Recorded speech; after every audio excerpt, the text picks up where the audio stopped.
Hello everyone, welcome back on my channel. So आज मैं बात करूंगी कि एज ए हाउस वाइफ बहुत बार ऐसा देखा गया है कि जो अधिकतर घर में ही रहती हैं, जो बहुत कम उनका आना जाना होता है, वो दूसरों से बात करने में बहुत ज़्यादा उन्हें हिचकिचाहट होती है। इवन वो स्कूल की पीटीएम्स में भी जाती हैं तो उन्हें टीचर्स से भी बात करने में बहुत ज़्यादा हिचकिचाहट होती है। एज ए टीचर ये मेरा अपना पर्सनल एक्सपीरियंस रहा है कि जब भी पीटीएम होती थी तो कुछ मदर्स कुछ नहीं बोलती थी। मतलब आप सोच रहे हो कि एक क्लास में 40 स्टूडेंट्स होते हैं और उसमें से मुश्किल 10 to 15 पेरेंट्स एक्टिव होते हैं। अदरवाइज पूरे पेरेंट्स तो आते ही नहीं है। अगर मैं बात करूँ 40 स्टूडेंट हैं तो ऑलमोस्ट 30 स्टूडेंट्स के पेरेंट्स आएंगे, उसमें से भी 10 to 12 कपल वाइज आएंगे, मीन्स बोथ पेरेंट्स आएंगे, फादर एंड मदर। और बहुत से केस में सिर्फ मदर आती हैं। आई नो फादर्स को टाइम नहीं होता है, ऑफिसेज रहते हैं, अदर वर्क रहता है। इवन मदर्स भी वर्किंग होती हैं तो हो सकता है उस शेड्यूल की वजह से वो लोग नहीं आ पाते हैं।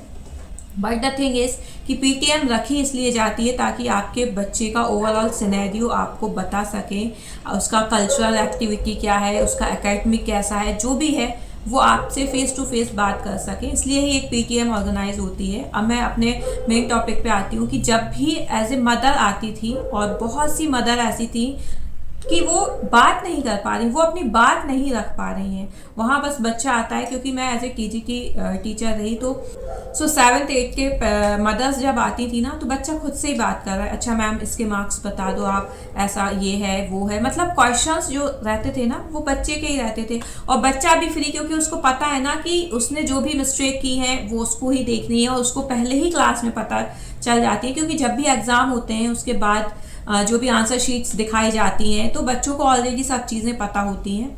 और अगर मदर कुछ नहीं पूछ रही है तो वो इसलिए और फ्री हो जाते हैं कि अब मम्मी को तो कोई ज़्यादा मतलब नहीं है, अपना बस करके और निकल लेते हैं। सो यहाँ पे उनकी गलती नहीं है, गलती है कि उनको वो एनवायरनमेंट नहीं मिल पाता है। वो कहीं ना कहीं झिझकते हैं ये सोच के कि यार क्या ही बोलें, ये सामने टीचर है, इंग्लिश मीडियम स्कूल है, कैसे बोलें क्या बोलें। सो इन माई ओपिनियन मैं उनको यही ओपिनियन देना चाहूँगी कि आपको इतना हिचकिचाहट नहीं रखना चाहिए, क्योंकि ये चीज़ आपका बच्चा नोट कर रहा है। उसे ये पता है कि मेरी मम्मी मेरी टीचर के सामने नहीं बोल पा रही हैं। सो ये बिहेवियर आपके लिए भी सही नहीं है और आपके बच्चे के लिए भी सही नहीं है। इसके लिए आपको खुद पे वर्क करना होगा, आपको खुद से ही प्रैक्टिस करनी होगी। इवन मैं तो कह रही हूँ कि अगर आपको इतना ही फील हो रहा है ना तो आप पहले से सोच के रखो कि आपको क्या क्या क्वेश्चंस करने हैं। आप क्यों ये एकदम से आते हो कि नहीं यार फेस टू फेस में क्या ही पूछूंगी, या आपके दिमाग में कोई क्वेश्चंस नहीं आ रहे उस टाइम, या बस आपने एक दो चीज़ें पूछ ली कि अच्छा ये पढ़ाई में कैसा है और ऐसा वैसा।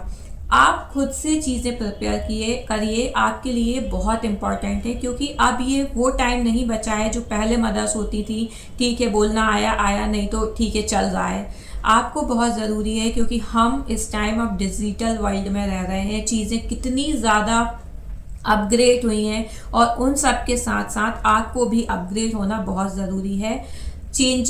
अच्छा चेंज लाना बहुत ज़रूरी होता है लाइफ में। ऐसा नहीं है कि जो पैटर्न चला रहा है हम उसी को फॉलो अप करते चलें आप। और ये तो जस्ट मैंने एक एग्जाम्पल दिया है पीटीएम का। मैं और जगह की भी बात कर रही हूँ कि सपोज़ कहीं वो ट्रैवल कर रही हैं या कहीं वो गई हैं तो वहाँ भी वो एकदम से नहीं खुल पाती, वो अपने क्वेश्चंस या कुछ पूछना है वो नहीं पूछ पाते।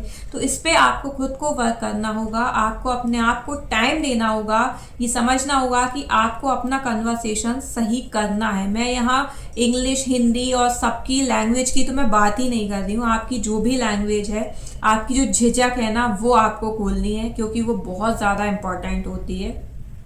अभी आप नहीं खोलोगे तो फिर आप कभी खोलोगे, क्योंकि जैसे जैसे बच्चे बड़े होते जाते हैं, जब बच्चों को भी चीज़ें समझ में आ जाए कि अच्छा मेरी माँ नहीं बोल पाती है, तो फिर वो और अपने आप को बोल्ड समझने लगते हैं। उन्हें लगता है मेरी माँ तो कुछ बोलेगी नहीं। सो हमें उन बच्चों को ये चीज़ें फील करानी नहीं है, आपको ये फील कराना है कि आप सही जगह पे बोलना भी जानती हो और आप बोल भी दोगी और बिना हिचकिचाहट के बोलोगी आप। ये आपको अपने ऊपर वर्क ज़रूर करना चाहिए। ये बहुत लोगों को लगेगा क्या ही टॉपिक है ये, लेकिन सीरियसली ये बहुत इंपॉर्टेंट टॉपिक है।